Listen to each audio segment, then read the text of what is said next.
Kia and Hyundai have long struggled to break into the sport compact space.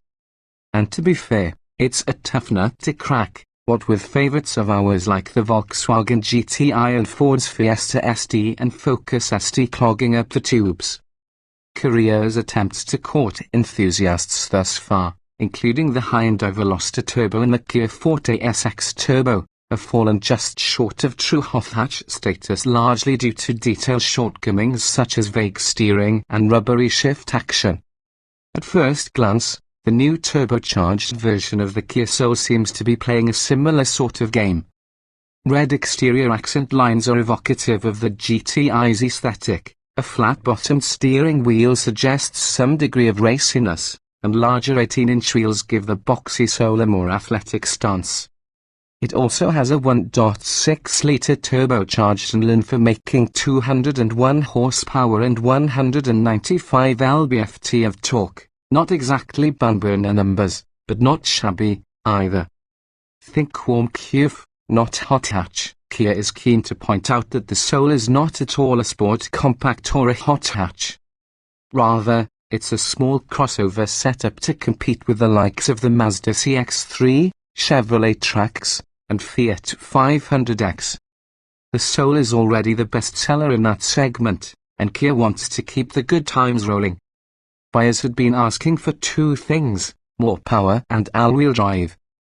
With the latter proving difficult in terms of packaging and cost, Kia decided to prioritize the desire for extra grunt and make the 1.6-litre turbo engine standard for the Soul's top trim level, which is simply denoted and pronounced exclaim, according to Kia. As when the same engine is installed in the Kia Optima and the Hyundai Tucson and Sonata, the turbocharged mill pairs only with a 7-speed dual-clutch automatic. No manual transmission is offered with the turbo, and Kia's justification is the now familiar spiel about low take rates and the expensive certification process for different powertrain combinations.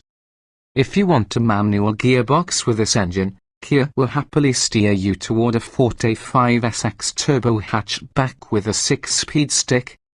The Soul Turbo's aforementioned sporty touches are not meant to suggest that this is a performance machine.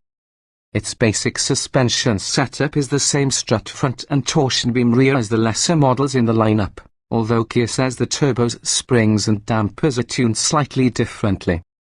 Its 45 series all-season tires and 18-inch wheels are the same size as the optional wheels and tires offered on the Soul Plus or Plus, which has a 161 horsepower naturally aspirated 2.0-litre. Kia did install slightly larger, 12.0-inch diameter front brake rotors for the turbocharged model, but the 10.3-inch rear discs are the same on all Souls. Perspective shift, without the expectation of high-performance driving on its shoulders, the turbocharged Soul's mildly sportier demeanor hits its mark well. The 1.6-litre Turbo 4 is a happy and smooth engine, with mostly linear power delivery, strong mid-range torque, and a decent-sounding engine note. The dual-clutch transmission is a smooth operator as well, delivering quick shifts and minimal low-speed clunkiness of the sort that sometimes plagues these torque-converterless automatic gearboxes. Paddle shifters are notable by their absence, although the console-mounted shifter does have a manual shifting mode.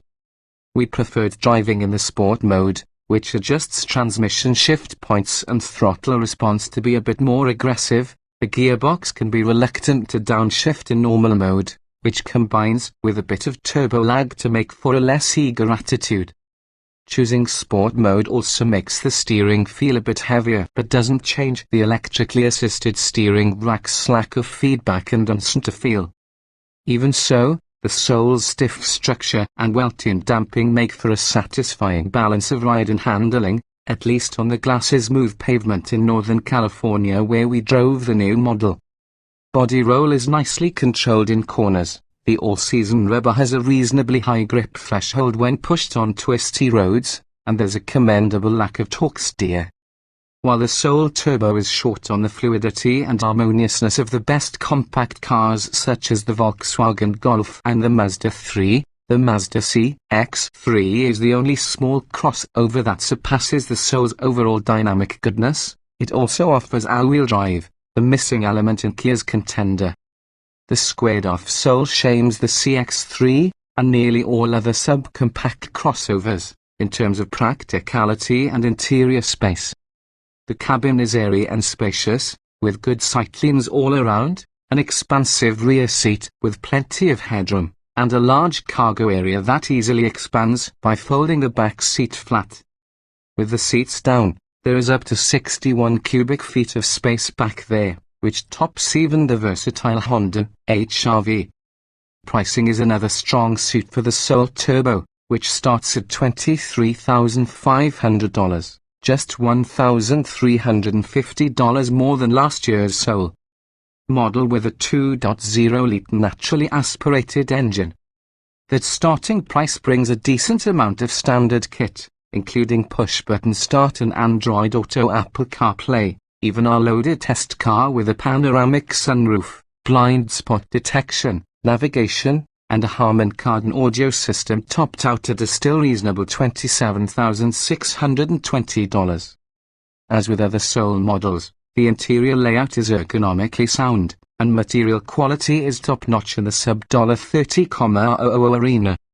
If you're still not convinced that the turbocharged model is the clear choice of the Soul lineup, consider this. Despite having 40 more horsepower than the 2.0-litre car and 71 more horses than the base 1.6-litre model, it beats both in EPA fuel economy, at 2,631 miles per gallon city highway. More of a good thing, Kia says that the majority of Soul customers are value-oriented people, so it makes sense that product planners expect the less expensive naturally aspirated versions to remain more popular. The Kia Soul is an attractive, practical, and well-rounded box, however oxymoronic that sounds, no matter the trim level. We could easily be upsold to the Soul Turbo. While it's not the sharp-edged hot hatch some might be hoping for from Kia, the Soul with a bit more pep in its step is fun to drive and an appealing overall package with lots of practicality baked in. And enthusiasts shouldn't worry, because we're still holding out hope for the 2-door, 250 horsepower, hardcore Soul Trackster.